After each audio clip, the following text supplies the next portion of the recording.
Hello students, how are you? This is your Rupesh speaking and you are watching your very own educational channel Physics E-Mine. I hope you all know about the basics of integration, the classification of it and at least some application related to integration.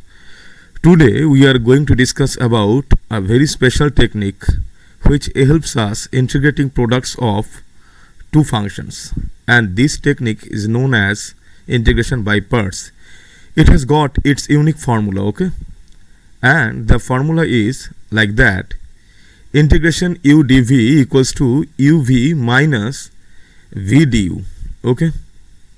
And we are dealing with Bridge Course Fundamental of Integration online tutorial 12. Let us move ahead. As we know that integration by parts can be written like the formula integration u dv equals to uv minus integration v du.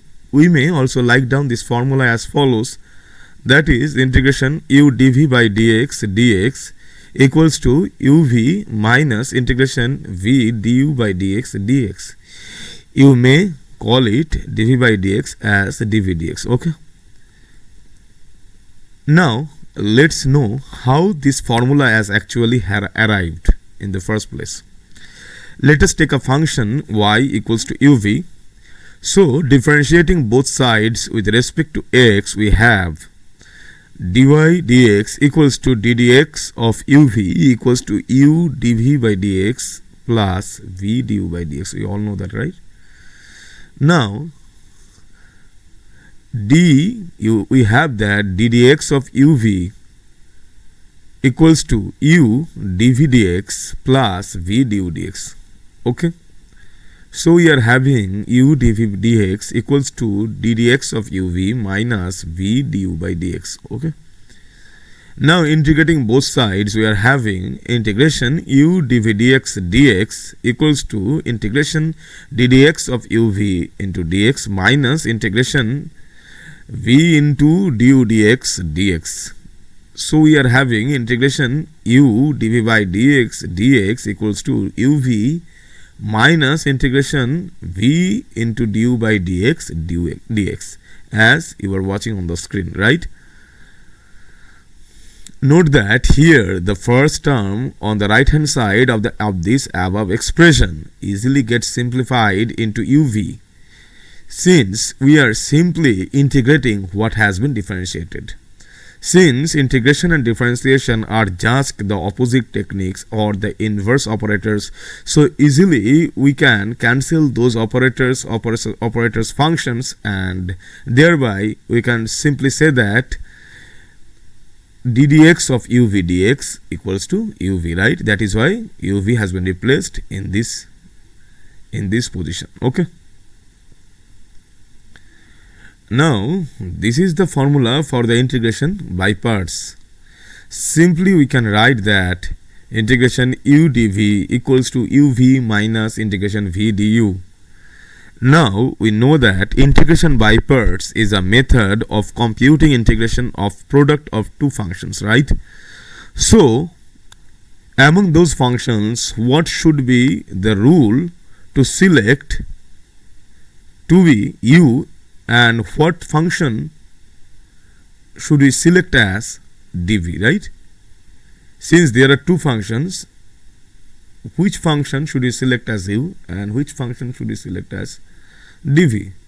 There should be a certain rule or guideline, whatever you may say, we should follow in order to resolve this issue, right?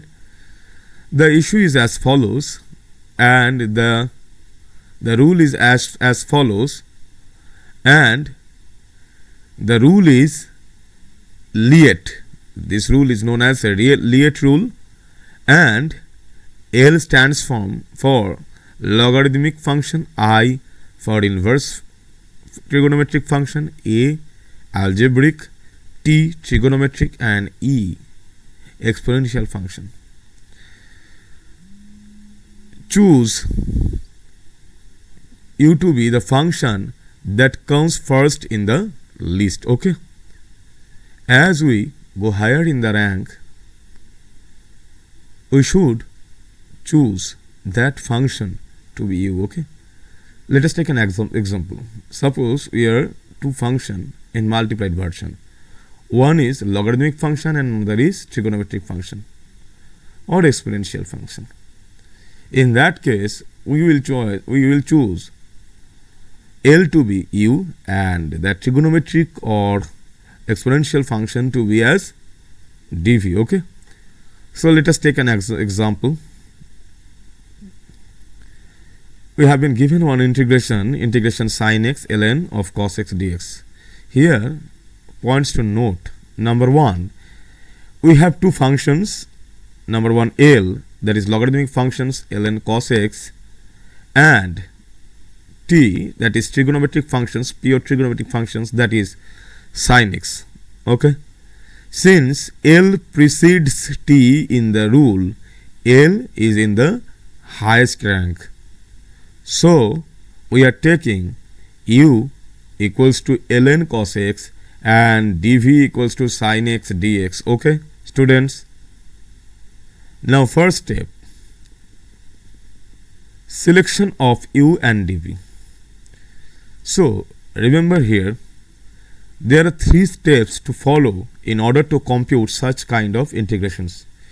We will be discussing about these steps in association with these examples. Okay, let us follow. Okay, first step, selection of u and dv. We need to choose what is u and what is dv. So here we are having u equals to ln cos x, logarithmic function. Here we should consider the outer function only, not the inner function. dv equals to sin x dx, that is trigonometric function, and we have numbered them as 1 and 2 respectively. Second step, computation of du and v. Differentiating both sides of equation 1 with respect to x, we are having du dx equals to ddx of ln cos x as a whole into ddx of cos x. Okay, actually what we are having over here is that du dx is 1 by cos x into minus sin x. Okay, first the outer function and then the inner function. Okay,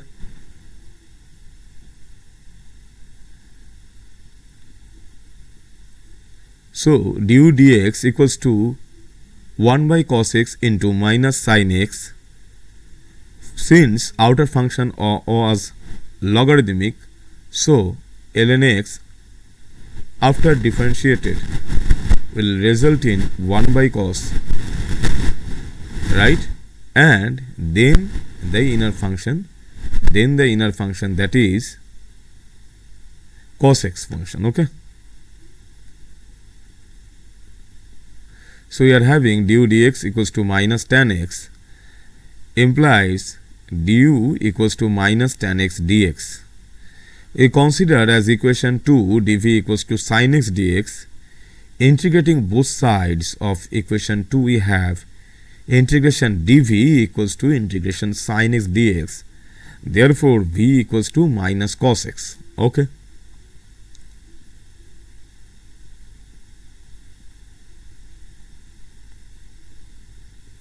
here if you have problem writing like that, that is du dx equals to ddx of ln cos x.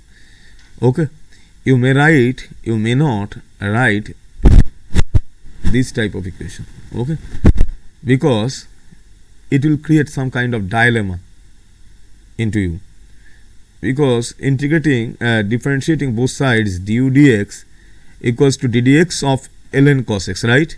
But here we are writing into ddx of cos x, and it obviously creates within us the dilemma. So you simply overtake this step and Just remember, we are using the chain rule and we are doing du by dx equals to outer function first, that is we will be operating on ln, that is we will be writing 1 by cos x, and then into ddx of cos x, and we will be having minus sin x. Okay students, you may avoid this, writing this, you may avoid writing this. Okay students, this step I am talking about.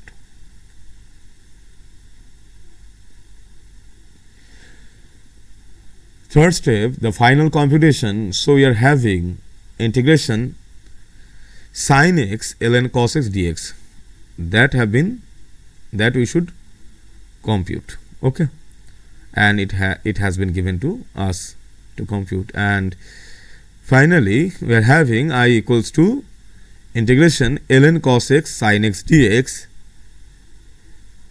Ln cos x has been considered to be u and sin x dx as dv. So we are having uv minus integration v du, and putting all the values, that is u equals to ln cos x, v equals to minus cos x, minus integration v equals to minus cos x, and du equals to minus tan x dx. In this step we are putting all these values from the previous steps. We are just jotting down all the values and we just put over here in this step, and we are having minus cos x ln cos x minus integration cos x sin x by cos x dx.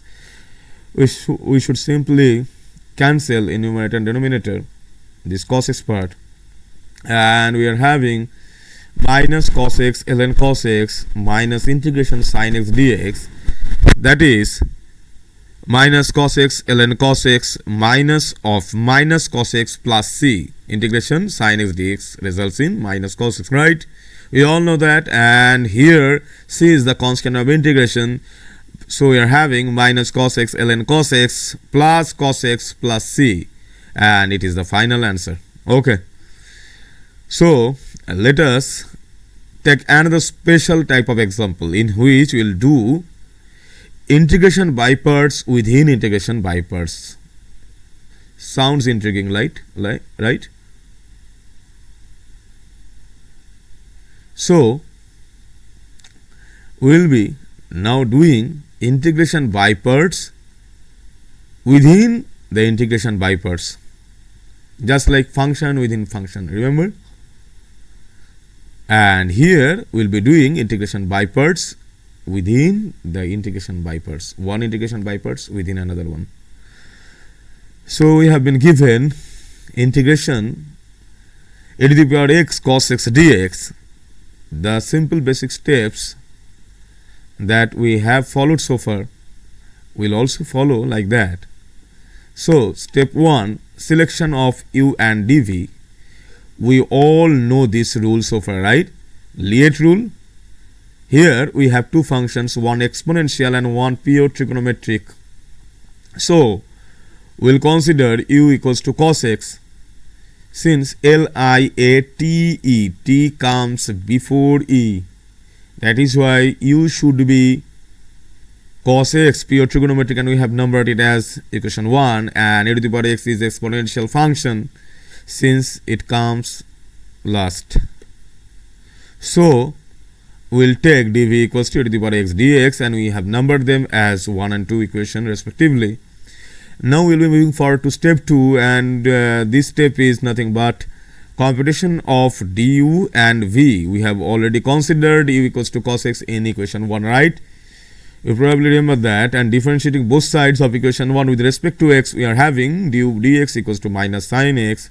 So we are having du equals to minus sin x dx. Again we have considered dv equals to e to the power x dx in equation 2. Integrating both sides of equation 2, we are having integration dv equals to integration e to the power x dx. We are having v equals to e to the power x.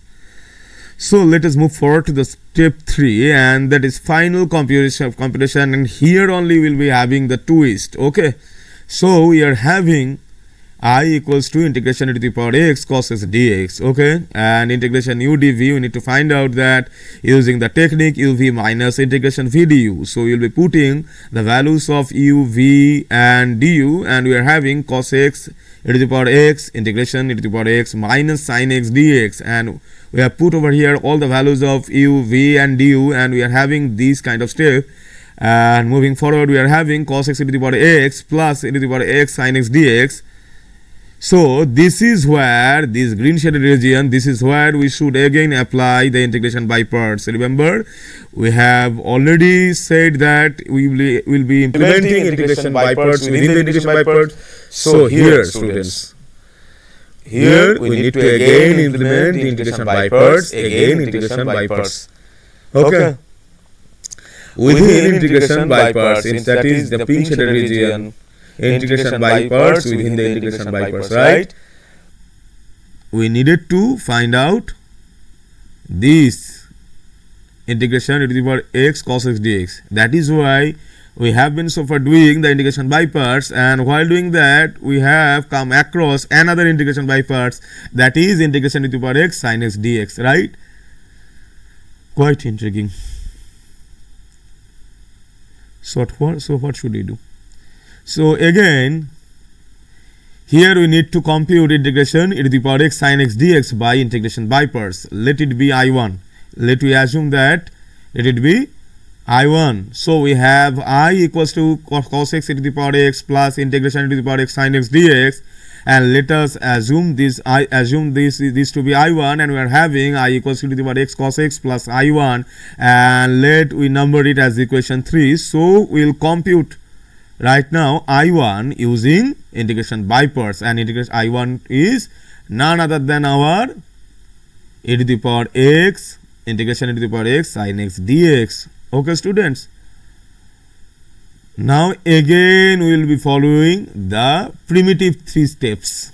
First step, selection of u and dv.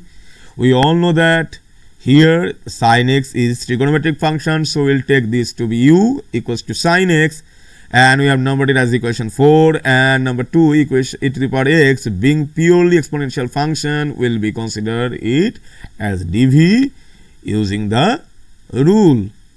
Which rule? Liet rule. dv equals to e to the power x dx, and we have numbered them as equation 4 and 5 respectively. We will be now moving forward to second step, and that is none other than computation of du and dv, and which is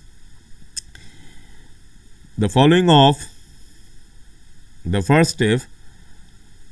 From equation 4 we have come across that u equals to sin x, right? So du dx equals to cos x, and du equals to cos x dx. Obviously, again integrating both sides of equation 5, which is equation 5, dv equals to e to the power x dx, right?